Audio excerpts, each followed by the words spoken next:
Halo semuanya, pada kesempatan kali ini saya akan menjelaskan bagaimana simulasi manajemen logistik obat menggunakan sistem Excel yang saling terintegrasi, mulai dari penerimaan data hingga pelaporan akhir.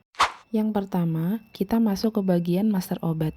Sheet ini adalah bagian awal dari sistem logistik kita yang berfungsi sebagai data utama. Di sini tersimpan identitas lengkap setiap item mulai dari kode, nama obat, hingga status expirednya. Fungsi utama dari master obat ini adalah memantau stok akhir secara real time.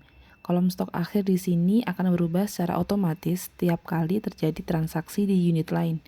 Rumus yang saya gunakan untuk bagian stok akhir yaitu rumus sum if, seperti yang ada di video, dan rumus status expirednya menggunakan rumus if, sehingga kita selalu memiliki data ketersediaan obat yang terbaru tanpa perlu menghitung ulang secara manual. Selanjutnya adalah proses penerimaan. Bagian ini digunakan ketika rumah sakit menerima pasokan obat dari distributor atau pedagang besar farmasi lainnya. Saat barang datang, maka akan diinput detailnya ke dalam sheet ini.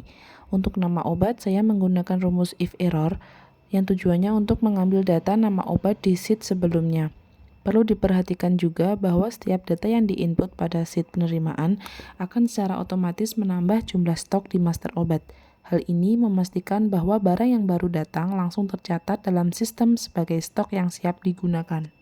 Langkah ketiga adalah alur distribusi, yaitu proses pengeluaran obat dari gudang farmasi menuju unit-unit pelayanan seperti IGD.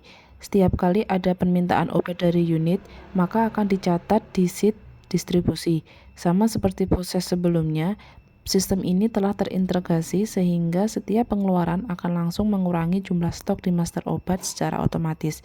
Hal ini sangat membantu dalam mencegah terjadinya selisih rusak atau expired data stok antara gudang dan unit kerja.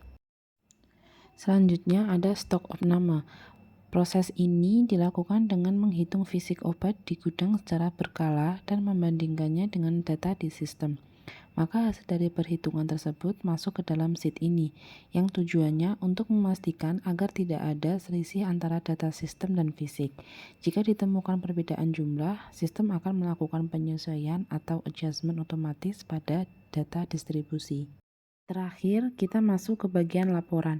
Sheet ini merangkum seluruh aktivitas logistik menjadi informasi yang siap digunakan oleh manajemen.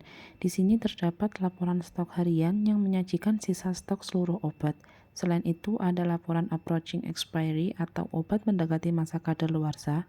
Laporan ini memberikan peringatan dini agar kita dapat memprioritaskan distribusi obat-obatan tersebut sehingga meminimalisir kerugian rumah sakit akibat obat yang rusak atau kadaluarsa.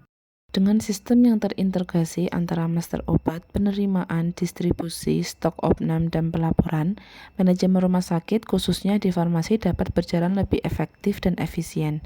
Demikian simulasi alur logistik obat ini yang dapat saya sampaikan. Jika ada salah kata, mohon dimaafkan. Terima kasih atas perhatiannya.